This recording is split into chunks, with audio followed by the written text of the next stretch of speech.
नमस्कार दोस्तों, स्वागत है आपका हमारे channel government rules made easy में, जहां हम गवर्नमेंट रूल्स को आसान भाषा में समझाते हैं। आज हम गवर्नमेंट ऑफ इंडिया के मिनिस्ट्रीज, डिपार्टमेंट्स, ऑर्गेनाइजेशंस में कंप्लेंट्स के डिस्पोजल के संबंध में गाइडलाइंस के बारे में बात करेंगे, जो डीओपीटी ने 9 अक्टूबर 2024 को जारी की है, जिसे हर गवर्नमेंट एम्प्लॉई के लिए जानना जरूरी है। इस वीडियो के अंत में हम कंप्लेंट्स के डिस्पोजल के संबंध में कुछ इंपॉर्टेंट टाइम लिमिट्स और की हाइलाइट्स के बारे में भी बताएंगे, जो इस गाइडलाइंस को आसान तरीके से आपको समझने में हेल्पफुल होगा। तो दोस्तों, इस इंफॉर्मेटिव वीडियो को अंत तक देखना। इस गाइडलाइंस से संबंधित ऑफिशियल ऑर्डर को नीचे दिए गए डिस्क्रिप्शन सेक्शन से डाउनलोड कर सकते हैं। चलिए बिना देरी के शुरू करते हैं।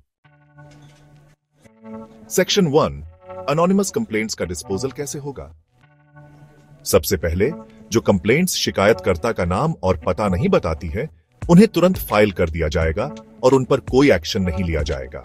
यह रूल हर तरह के आरोपों पर लागू होता है, चाहे वो कितने भी गंभीर क्यों ना हो। सिमिलरली, ऐसी कंप्लेंट्स जो वेग या एम्बिगुअस हैं या जिनका वेरिफिकेशन नहीं हो सकता, उन्हें भी कॉम्पिटेंट अथॉरिटी के फैसले के मुताबिक बिना किसी फर्दर वेरिफिकेशन के फाइल कर दिया जाएगा। मतलब, अगर किसी कंप्लेंट में स्पेसिफिक डिटेल्स या क्रेडिबल एविडेंस नहीं है, तो उस पर कोई एक्शन नहीं लिया जाएगा। इसका उद्देश्य सिर्फ वेरीफाइड और जेन्युइन ग्रीवेंसेस को ही कंसिडर करना है और कंप्लेंट मैकेनिज्म का मिसयूज होने से बचाना है। सेक्शन 2, कौन सी कंप्लेंट्स प्रोसेस की जाएगी।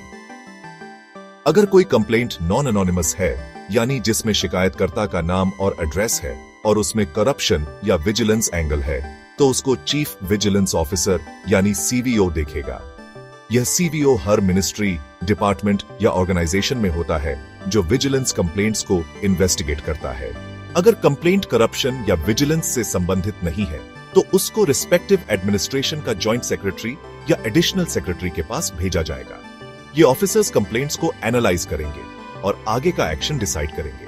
लेकिन हर कंप्लेंट के लिए शिकायतकर्ता को कंफर्म करना पड़ेगा कि यह सच है या नहीं। सेक्शन 3, कंप्लेंट्स की ऑथेंटिसिटी कैसे वेरीफाई होगी। विजिलेंस और नॉन विजिलेंस दोनों प्रकार की कंप्लेंट्स शिकायतकर्ता को स्पीड पोस्ट, रजिस्टर्ड पोस्ट या ऑथेंटिकेटेड इलेक्ट्रॉनिक मीडिया के माध्यम से भेजी जाएंगी, ताकि शिकायतकर्ता अपनी कंप्लेंट को कंफर्म या डिसोन कर सके और उसकी रियलिटी वेरीफाई हो सके। 15 दिनों के अंदर अगर शिकायतकर्ता का रिप्लाई नहीं आता है, तो शिकायतकर्ता को एक रिमाइंडर भेजा जाएगा। अगर रिमाइंडर के 15 दिनों के बाद भी कोई रिप्लाई नहीं मिलता, तो कंप्लेंट को प्सेudोनिमस यानी एनोनिमस मानकर फाइल कर दिया जाएगा, ताकि फ्रिवलस या फेक कंप्लेंट से बचा जा सके। सेक्शन 4, कंप्लेंट पर एक्शन लेने की टाइम लिमिट क्या होगी। अब बात करते हैं कंप्लेंट्स के फर्दर एक्शन की। कोई भी कंप्लेंट फाइल करनी है या उस पर आगे इन्वेस्टिगेशन करनी है, इसका डिसीजन कंसर्न्ड मिनिस्ट्री, डिपार्टमेंट या ऑर्गेनाइजेशन को जब से कंप्लेंट रिसीव हुई है तब से 3 महीने के अंदर लेना होगा। अगर कंप्लेंट पर आगे एक्शन लेना जरूरी समझा जाता है, तो उसका प्रिलिमिनरी इंक्वायरी या फुल इंक्वायरी भी हो सकता है, जो कि कॉम्पिटेंट अथॉरिटी डिसाइड करेगी। और अगर मिनिस्ट्री या डिपार्टमेंट डिसाइड करता है कि कंप्लेंट को फर्दर इन्वेस्टिगेट करना है, चाहे वह विजिलेंस हो या नॉन विजिलेंस, तो जिसके खिलाफ कंप्लेंट है, उस ऑफिसर को कंप्लेंट की एक कॉपी स्पीड पोस्ट के जरिए 15 दिन के अंदर भेजनी होगी। सेक्शन 5, स्टेट गवर्नमेंट एम्प्लॉइज की कंप्लेंट्स कैसे हैंडल होगी।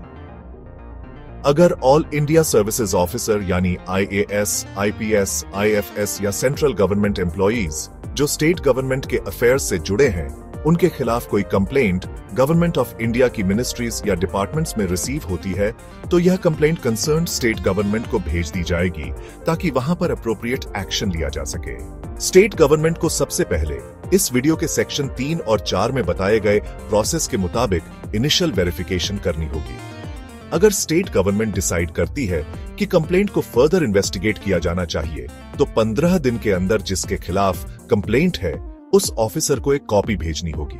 और जो कंप्लेंट्स इस गाइडलाइन के इश्यू होने से पहले रिसीव हो चुकी है, उन कंप्लेंट्स को भी इसी प्रोसेस के मुताबिक कॉम्पिटेंट अथॉरिटी की अप्रूवल के साथ डिस्पोज किया जाएगा। सेक्शन 6, कंप्लेंट्स का मंथली रिव्यू कैसे होगा? कंप्लेंट्स का टाइमली रेजोल्यूशन इंश्योर करने के लिए हर मिनिस्ट्री और डिपार्टमेंट में एक रिव्यू कमेटी बनाई जाएगी। यह रिव्यू कमेटी एक एडिशनल सेक्रेटरी लेवल के ऑफिसर की चेयरमैनशिप में काम करेगी। इसमें चीफ विजिलेंस ऑफिसर और रिस्पेक्टिव एडमिनिस्ट्रेशन का जॉइंट सेक्रेटरी या एडिशनल सेक्रेटरी भी मेंबर्स होंगे। यह कमेटी हर महीने मीटिंग करेगी ताकि उन कंप्लेंट्स को मॉनिटर किया जा सके जो 2 महीने से पेंडिंग है और जिन पर अब तक डिसीजन नहीं लिया गया है। इसी तरह स्टेट गवर्नमेंट्स भी इस वीडियो के सेक्शन 5 के मुताबिक एक सिमिलर सिस्टम इंप्लीमेंट कर सकती है ताकि उनके पास आई कंप्लेंट्स का भी टाइमली डिस्पोजल हो सके। सेक्शन 7 सेक्रेटरीज के अगेंस्ट कंप्लेंट्स कैसे हैंडल होगी? जब भी गवर्नमेंट सेक्रेटरीज के खिलाफ कोई शिकायत आती है, चाहे वह स्यूडोनिमस हो या आइडेंटिफाइबल, तो सबसे पहले एक ग्रुप इस शिकायत को स्क्रूटिनाइज करता है। यह ग्रुप कैबिनेट सेक्रेटरी की अध्यक्षता में होता है और इसमें कैबिनेट सेक्रेटरी, प्राइम मिनिस्टर के प्रिंसिपल सेक्रेटरी, कैबिनेट सेक्रेटेरिएट के कोऑर्डिनेशन सेक्रेटरी, डीओपीटी के सेक्रेटरी और ऑब्जर्वर के रूप में सीवीसी के सेक्रेटरी शामिल होते हैं, जो शिकायत की पूरी जांच करके निर्णय लेते हैं। अब बात करते हैं इस ग्रुप के कार्यप्रणाली की। सबसे पहले अगर शिकायत बेबुनियाद या इनसिग्निफिकेंट है तो इसे तुरंत बंद कर दिया जाता है और जहां से यह शिकायत आई थी वहां इन्फॉर्म कर दिया जाता है।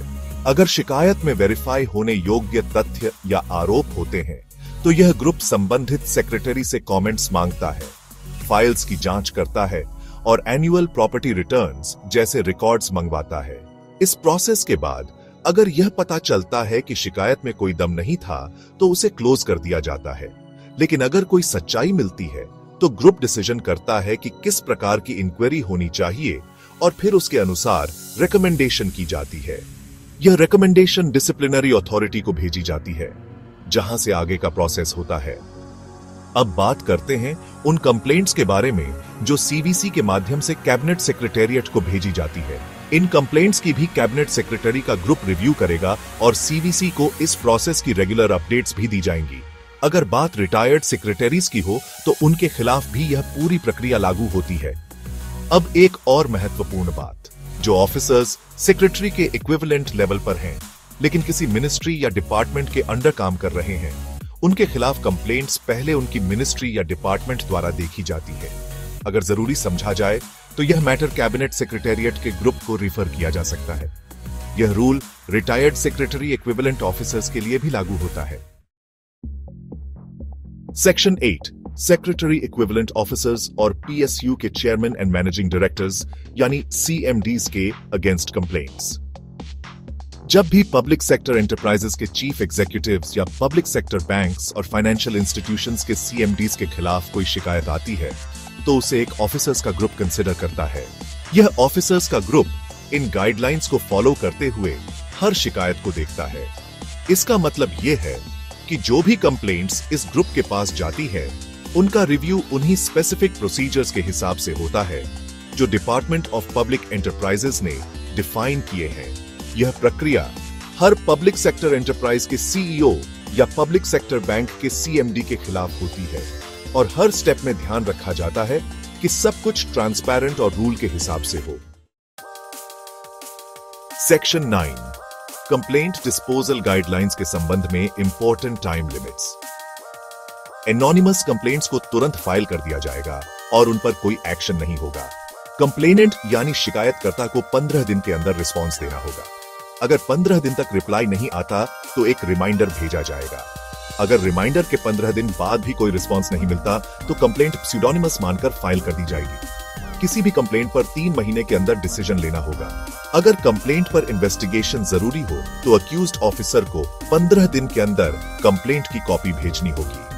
पेंडिंग कंप्लेंट्स का रिव्यू करने के लिए हर महीने एक कमिटी कंप्लेंट्स का रिव्यू करेगी और उन कंप्लेंट्स पर फोकस होगा जो 2 महीने से पेंडिंग है।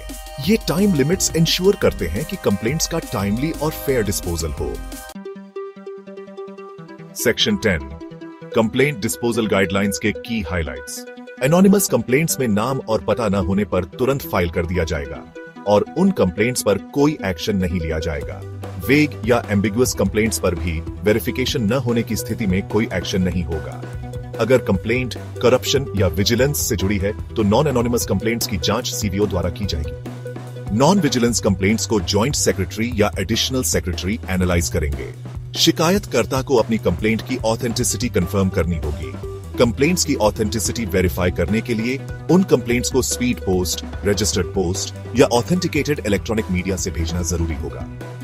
15 दिनों में शिकायतकर्ता का रिप्लाई न मिलने पर रिमाइंडर भेजा जाएगा। फिर भी रिप्लाई न मिलने पर कंप्लेंट फाइल कर दी जाएगी। कंप्लेंट रिसीव होने के 3 महीने के अंदर एक्शन लेना जरूरी होगा। प्रिलिमिनरी इंक्वायरी या फुल इंक्वायरी करने का निर्णय कॉम्पिटेंट अथॉरिटी लेगी।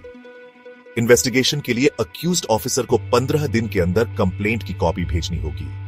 स्टेट गवर्नमेंट एम्प्लॉइज के खिलाफ कंप्लेंट संबंधित स्टेट गवर्नमेंट को भेजी जाएंगी। पुराने कंप्लेंट्स भी इसी नई गाइडलाइन के अनुसार डिस्पोज किए जाएंगे। हर मिनिस्ट्री और डिपार्टमेंट में एक रिव्यू कमेटी बनाई जाएगी जो मंथली रिव्यू करेगी। 2 महीने से लंबित कंप्लेंट्स को रिव्यू कमेटी मॉनिटर करेगी। सेक्रेटरीज के खिलाफ कंप्लेंट्स की जांच कैबिनेट सेक्रेटरी के नेतृत्व में एक हाई लेवल ग्रुप करेगा। बेबुनियाद कंप्लेंट्स को तुरंत क्लोज कर दिया जाएगा।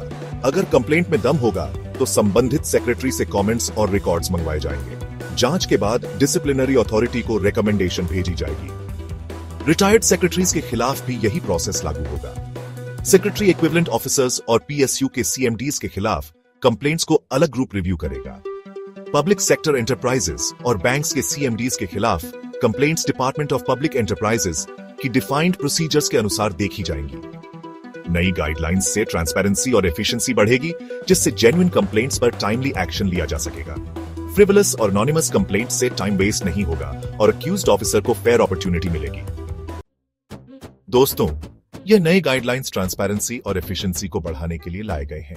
इससे सुनिश्चित होगा कि केवल जेन्युइन कंप्लेंट्स पर टाइमली एक्शन लिया जाए, फ्रिवलस और एनोनिमस कंप्लेंट से टाइम वेस्ट न हो और अक्यूज्ड ऑफिसर को फेयर अपॉर्चुनिटी मिले। अगर आप एक गवर्नमेंट एम्प्लॉई हैं या किसी गवर्नमेंट ऑफिस से जुड़े हैं तो इन नए रूल्स को समझना बहुत जरूरी है। आपको यह वीडियो कैसे लगी? कमेंट सेक्शन में अपनी राय जरूर दें। और अगर आपको यह वीडियो इंफॉर्मेटिव लगा तो लाइक करें, शेयर करें और हमारे channel government rules made easy को सब्सक्राइब करें। मिलते हैं नेक्स्ट वीडियो में।